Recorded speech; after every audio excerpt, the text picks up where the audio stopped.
Jake had always been the type of guy who preferred quiet evenings over loud parties. At 28, he found himself packing boxes in an apartment that felt too big and too empty. The breakup with his girlfriend of 3 years had left him, feeling like he was starting from scratch. She had taken most of the furniture, and honestly, he was okay with that. Sometimes starting fresh meant letting go of everything that reminded you of what didn't work out. The new place was perfect for someone trying to rebuild. It was a small studio apartment in a converted brownstone building downtown. The rent was reasonable, and more importantly, it was his alone. No shared memories, no arguments about whose turn it was to do the dishes, just peace and quiet to figure out what came next. On his first day, Jake noticed the building had character. The hallways creaked in a friendly way, and you could hear bits of life happening behind each door. Someone was always cooking something that smelled amazing. A dog barked occasionally, but never in an annoying way. It felt like a real community, something his sterile apartment complex before had never managed to achieve. His direct neighbor across the hall was impossible to miss. She seemed to be the unofficial social coordinator of the entire building. Her name was Amy, and Jake learned this because everyone who visited the building seemed to know her. She had friends coming and going at all hours, but never in a disruptive way. Her laugh carried through the thin walls, and Jake found himself looking forward to hearing it. Amy appeared to be around his age, maybe a little younger. She dressed like someone who worked in an office but had style, always put together, always confident. Jake would catch glimpses of her in the hallway, usually rushing somewhere with her phone pressed to her ear, managing what sounded like work, calls, or making dinner plans with friends. Jake kept to himself those first few weeks. He had freelance graphic design work to catch up on, and honestly, he wasn't ready to be social. His ex had always complained that he was too quiet, too content with staying in. Maybe she was right, but right now quiet felt good. He could focus on his work without anyone asking why he was spending Saturday night designing logos instead of going out. But Amy was hard to ignore. Not because she was loud or inconsiderate, but because she seemed to genuinely care about everyone in the building. Jake would hear her in the hallway asking Mrs. Chen from downstairs about her grandson, or helping the college student from the 3rd floor carry groceries. She had this way of making everyone feel noticed and important. Jake found himself timing his trips to get mail or take out trash around when he might see her. Not in a creepy way, just curious. She represented everything he felt he wasn't good at: being around people, making them feel comfortable, being the center of positive energy. His ex had always said he was too serious, too much of a homebody. Watching Amy move through the world with such ease made him wonder if maybe he really was missing something. 3 weeks into living there, Jake made his first real mistake as a neighbor. He had been working late on a particularly challenging project for a small business client. The design wasn't coming together the way he wanted, and he was deep in concentration when he heard footsteps in the hallway. A few minutes later, someone slipped an envelope under his door. When he picked it up, he realized it was Amy's electric bill. Apparently, the mail carrier had mixed up their apartments, which made sense since they were directly across from each other, and the apartment numbers were pretty similar. Jake looked at the envelope for a moment, debating whether to just slip it under her door or actually knock and hand it to her properly. Something made him choose the polite route. Maybe it was because he had been feeling isolated lately, or maybe he was just raised to do the right thing. He walked across the hall and knocked gently on Amy's door. When she opened it, Jake was struck by how different she seemed up close. All those glimpses in the hallway hadn't prepared him for actually talking to her. She had this warmth about her that was immediately disarming. "Hi, I'm Jake from across the hall," he said, holding up the envelope. The mail carrier mixed up. "Our apartments." Amy's face lit up with recognition and gratitude. "Oh my goodness, thank you so much. I was wondering where that went. I'm Amy, obviously. I've seen you around, but haven't had a chance to introduce myself properly." She paused for a moment, then seemed to make a decision. "Would you like to come in for coffee? I just made a fresh pot, and I feel bad that you had to play mail carrier for my lazy electric company." Jake hesitated. His instinct was to politely decline and go back to his work, but something about Amy's genuine friendliness made him reconsider. "When was the Last time someone had invited him for coffee just to be nice. His ex had always accused him of being antisocial, and maybe she had a point. Sure, that sounds nice, he heard himself saying. Amy's apartment was the complete opposite of his minimal setup. It was full of life plants on every surface, artwork that looked like it came from local artists, photos with friends and family covering one entire wall. It felt like a home, not just a place to sleep. They sat at her small kitchen table, and what Jake expected to be a 5-minute polite conversation turned into an hour of genuine connection. Amy asked about his work with real interest, not just making small talk. When he mentioned graphic design, she wanted to know about his favorite projects and what made a good design. In return, Amy told him about her job in marketing for a nonprofit organization. She talked about the challenges of trying to get people to care about causes that really mattered, and how rewarding it was when a campaign actually made a difference. Jake found himself more engaged in conversation than he had been in months.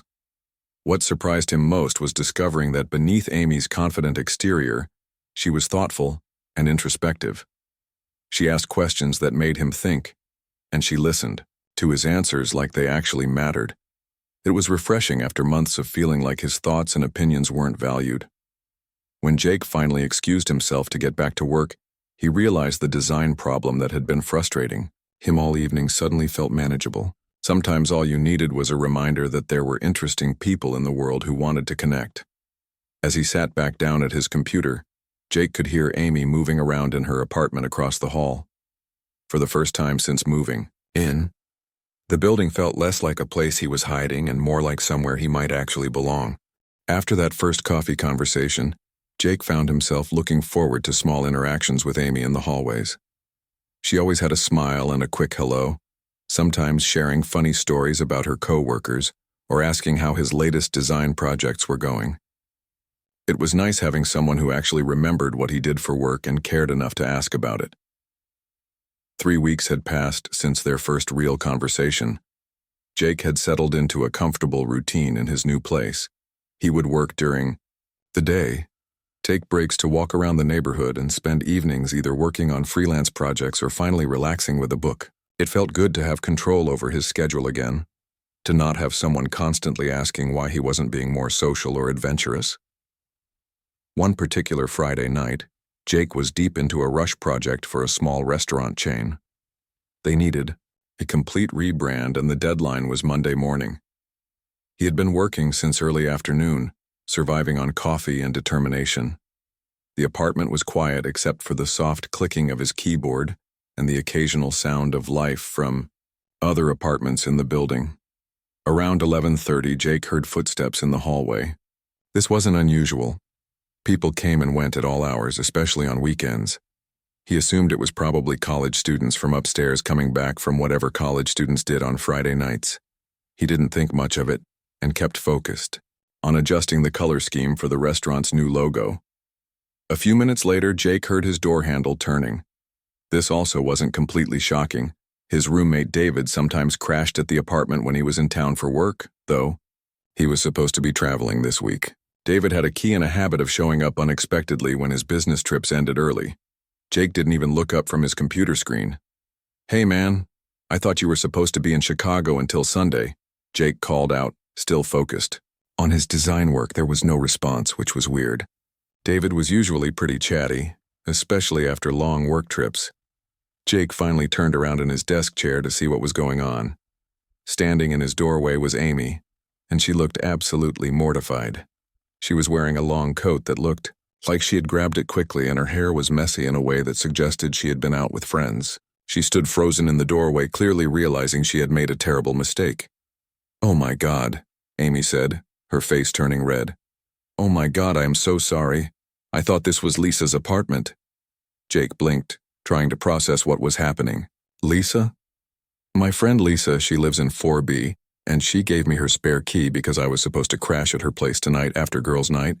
But I guess I got confused because the numbers looked similar in the dark, and I've had a couple of drinks, and I just grabbed what I thought was her key from my purse." Amy was talking fast, the way people do when they're embarrassed and trying to explain themselves. She held up a key that did in fact look very similar to Jake's apartment key. "I feel like such an idiot," Amy continued.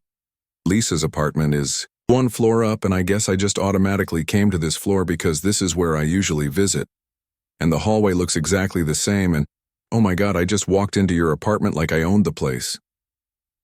Jake couldn't help but start smiling. The whole situation was so absurd, and Amy looked so genuinely horrified by her mistake that it was actually kind of endearing. "It's okay," Jake said, trying not to laugh. "Honest mistake. The building layout is pretty confusing, especially at night." Amy covered her face with her hands. "This is so embarrassing. I probably scared you to death.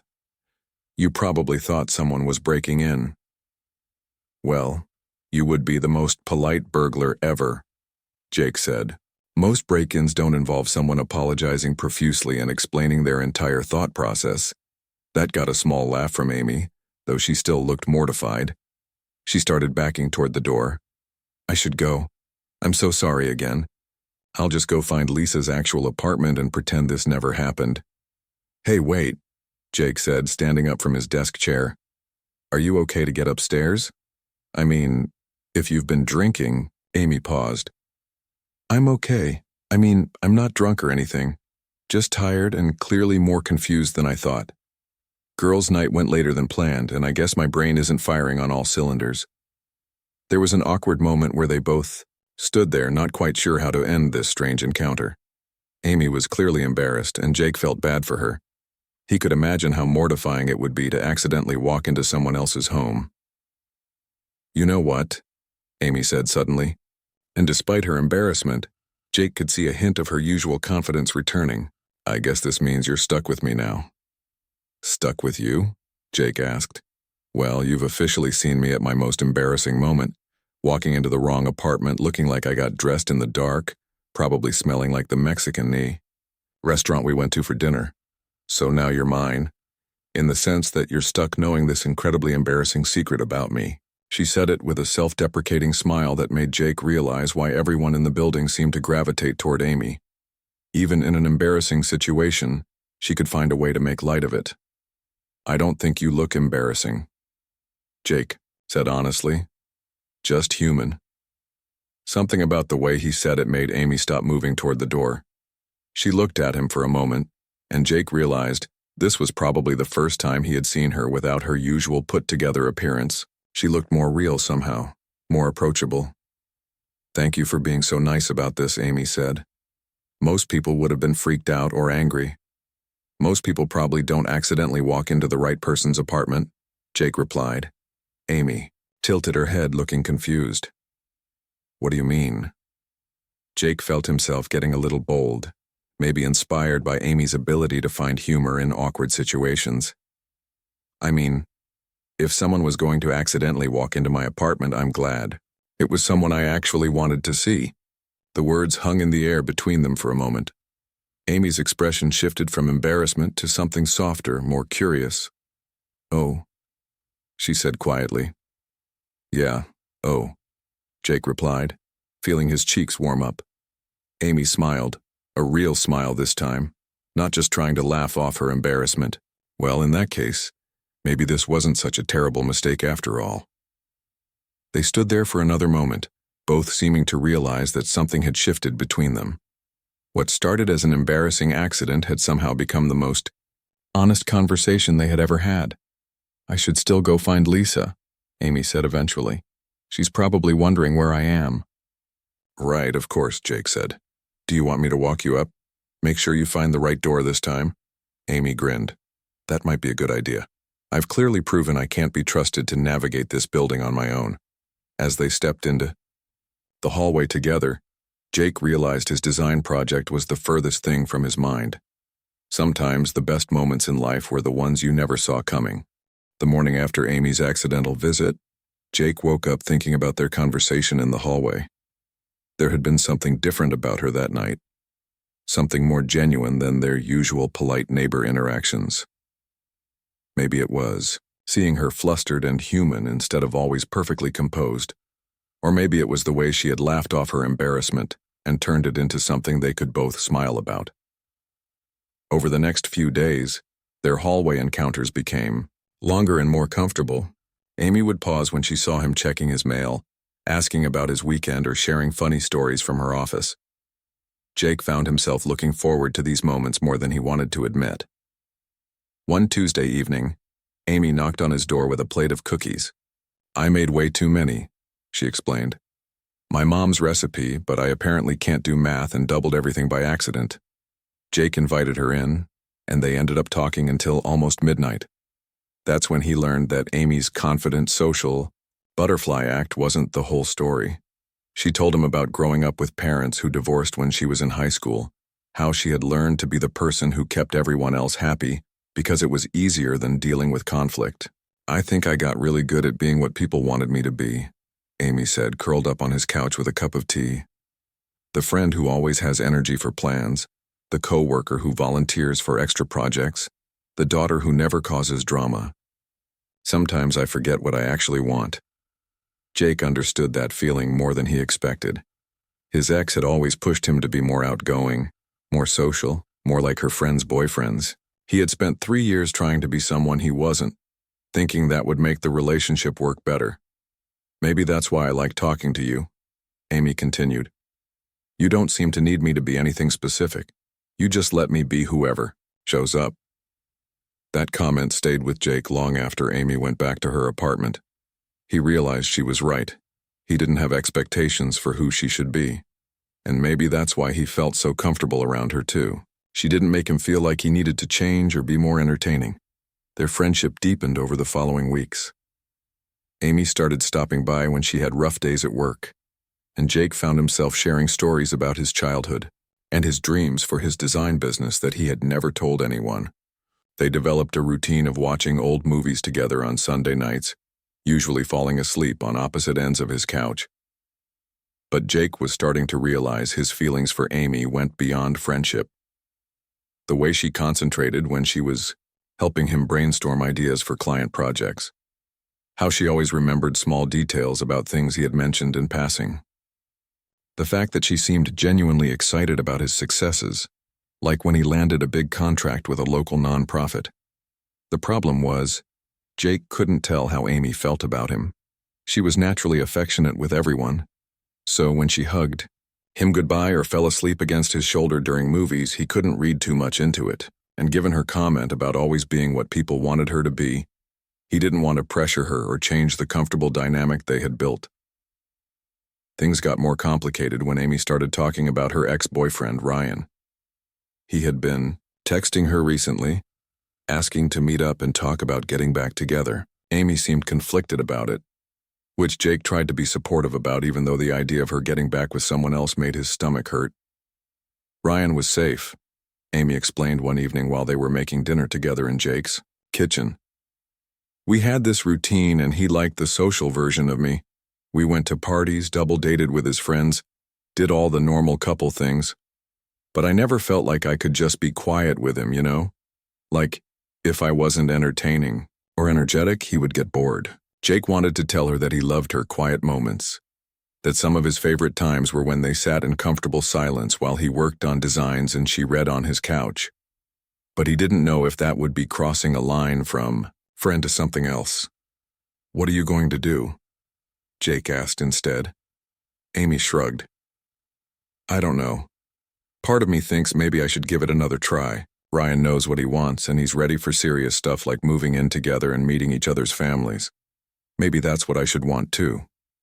The conversation left Jake feeling unsettled.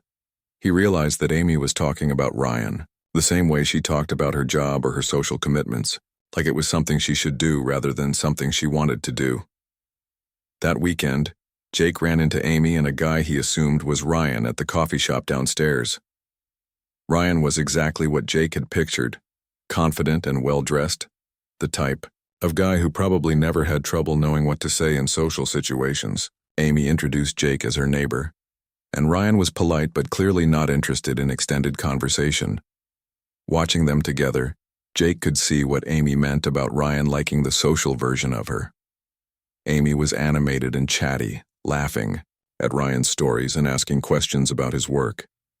But something seemed forced about it, like she was performing rather than just being herself.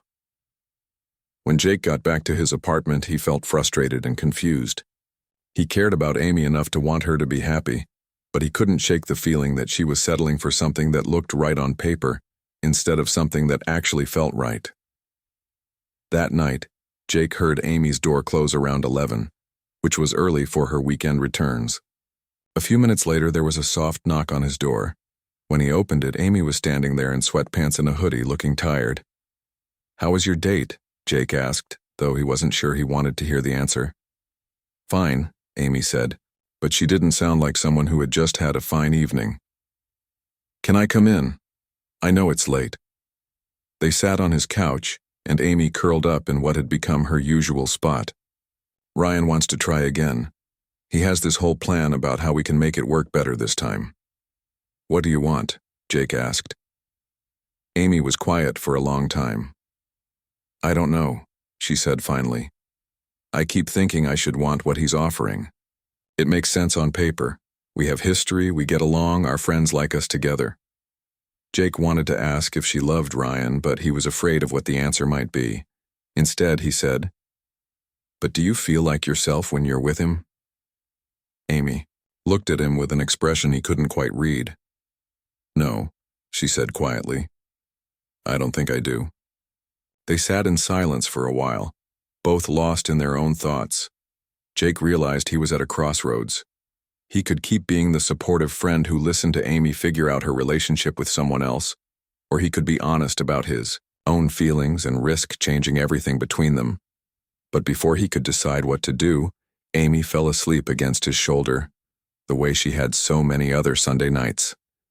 Jake stayed awake much longer, wondering if he was about to lose the best friendship he had ever had, and whether that might be worth the risk of finding something even better. The week after Amy's late-night visit, Jake noticed a shift in their usual routine. She still smiled when they passed in the hallway, but their conversations became shorter and more surface level.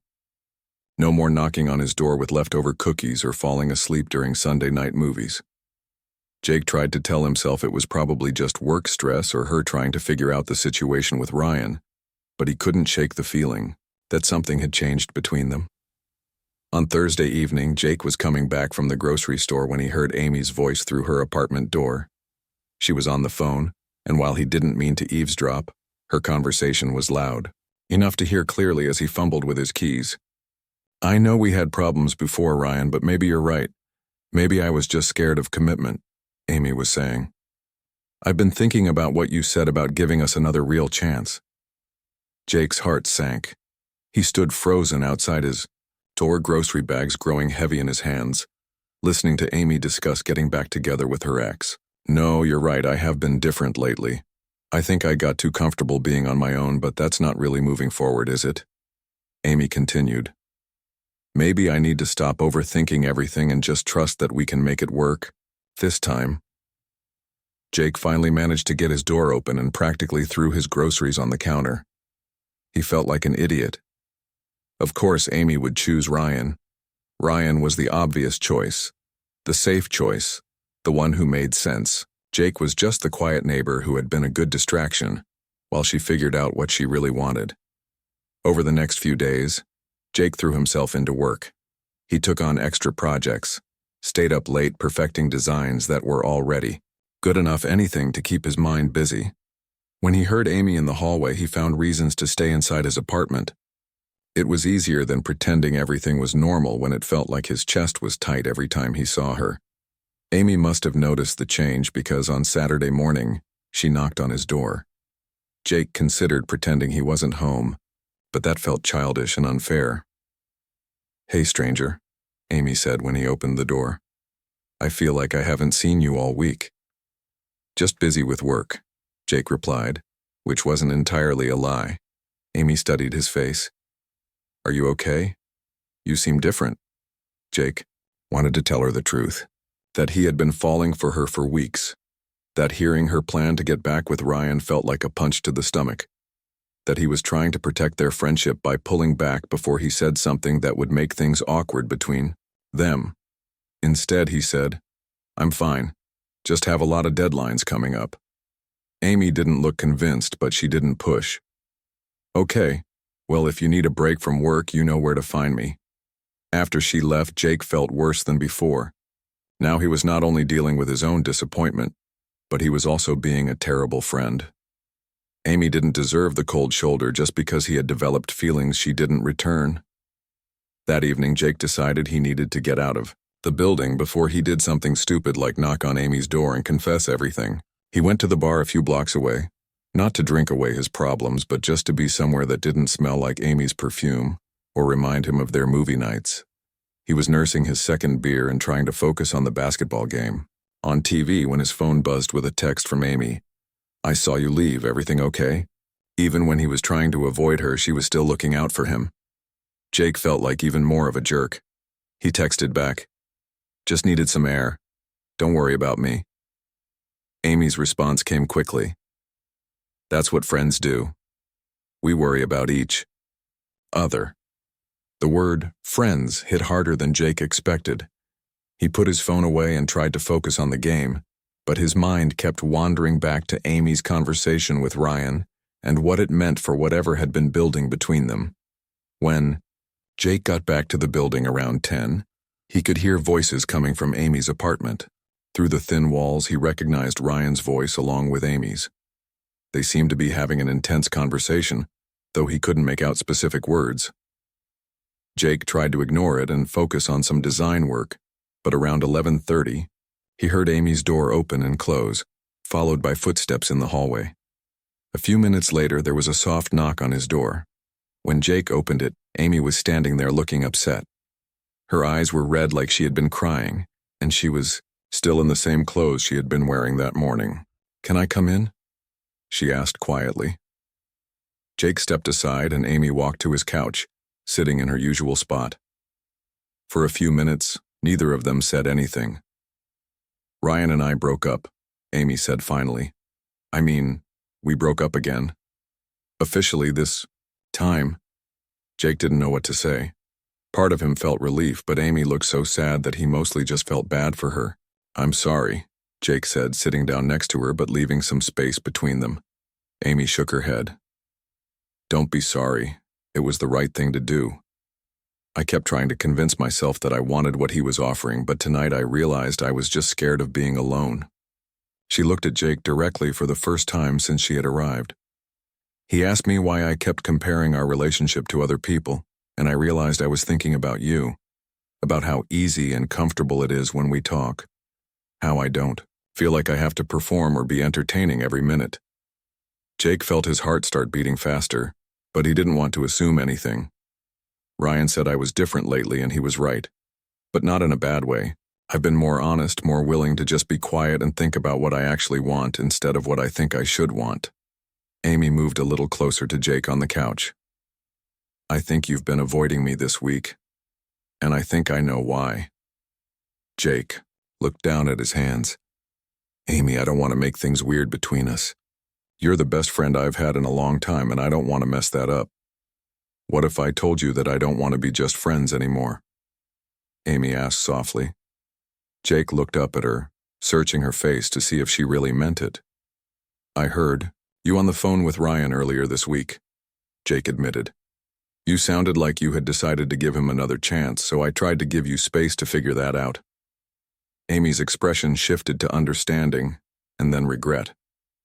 "Oh, Jake, that phone call wasn't me deciding anything. That was me trying to convince myself to want something I didn't actually want. By the end of that conversation, I knew I couldn't go through with it." They sat looking at each other for a moment, both seeming to realize they had been misunderstanding each other's signals. "So what happens now?" Jake asked. Amy smiled, the first real smile he had seen from her all week. "Now we stop being scared and see what this could actually be." The morning after Amy's honest confession, Jake woke up feeling like the world had shifted overnight. They had talked until almost 3 in the morning, sharing fears and hopes and all the things they had been holding back for weeks. Amy had fallen asleep on his couch again, but this time it felt different. This time, Jake had gently covered her with a blanket and brushed a strand of hair away from her face, and she had smiled in her sleep. When Amy woke up, she found Jake making coffee in his kitchen.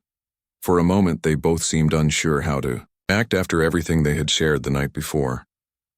Good morning, Amy said softly, still curled up under the blanket. Good morning, Jake replied, bringing her a mug of coffee made exactly how she liked it. How are you feeling? Amy considered the question seriously. Scared, she said honestly.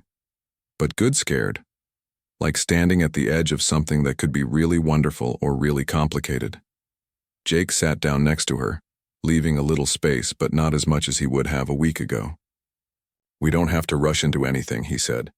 We can take this as slowly as you want. That became their approach over the next few weeks.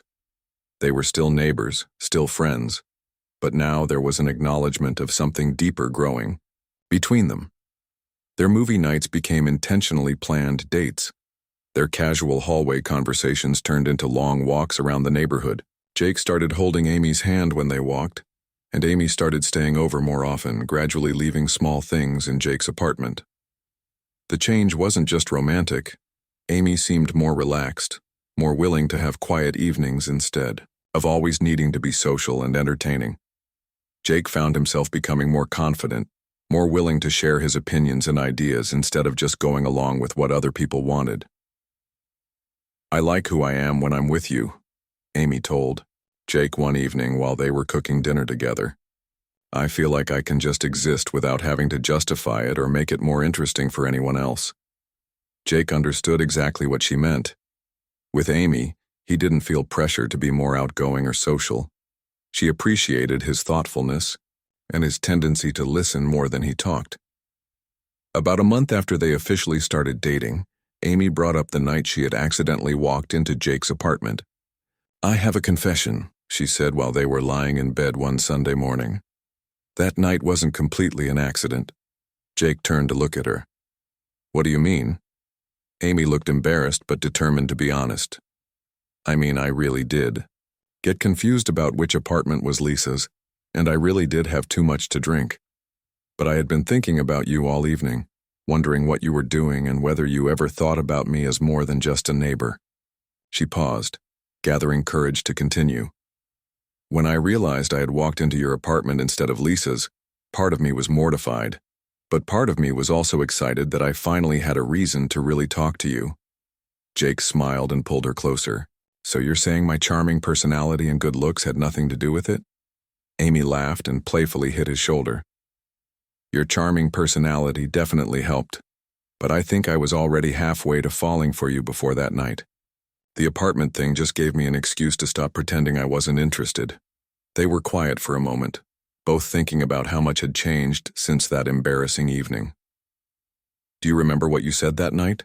Jake asked. About how I was yours now because I had seen you at your most embarrassing moment?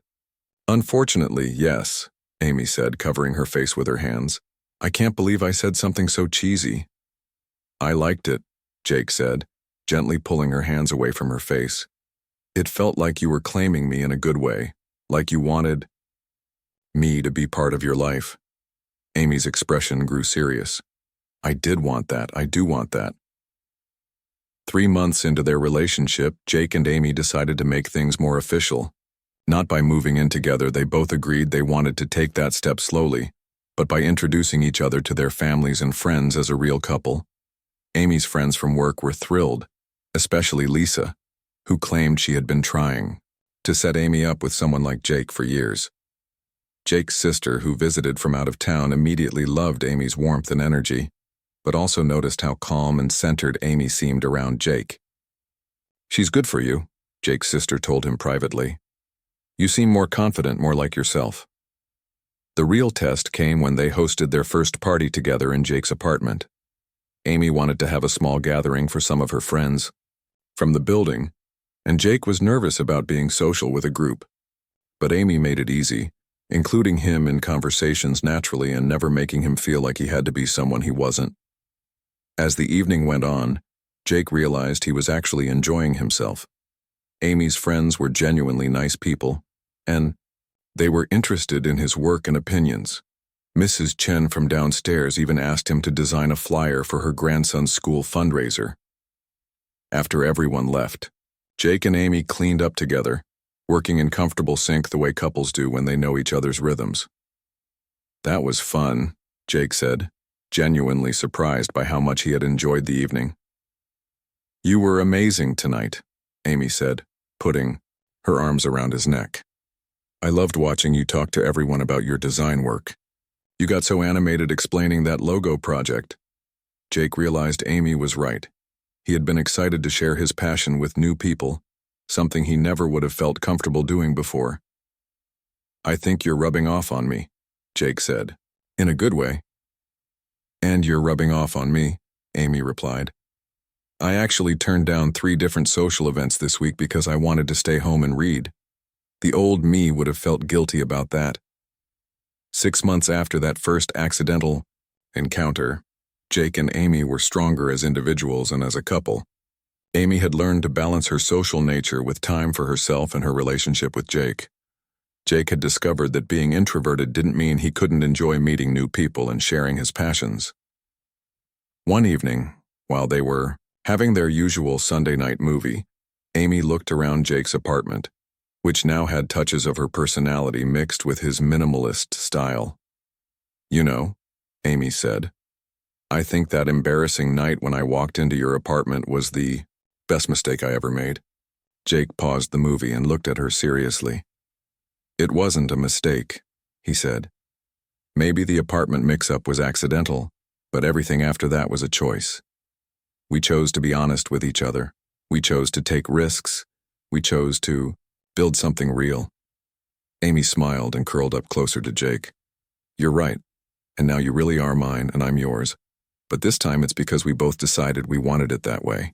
As they settled back to watch the rest of their movie, Jake reflected on how much his life had changed since moving into this building. He had been looking for a quiet place to rebuild after his breakup, but instead he had found something he hadn't even known he was missing. Someone who loved him exactly as he was while also inspiring him to grow into the best version of himself.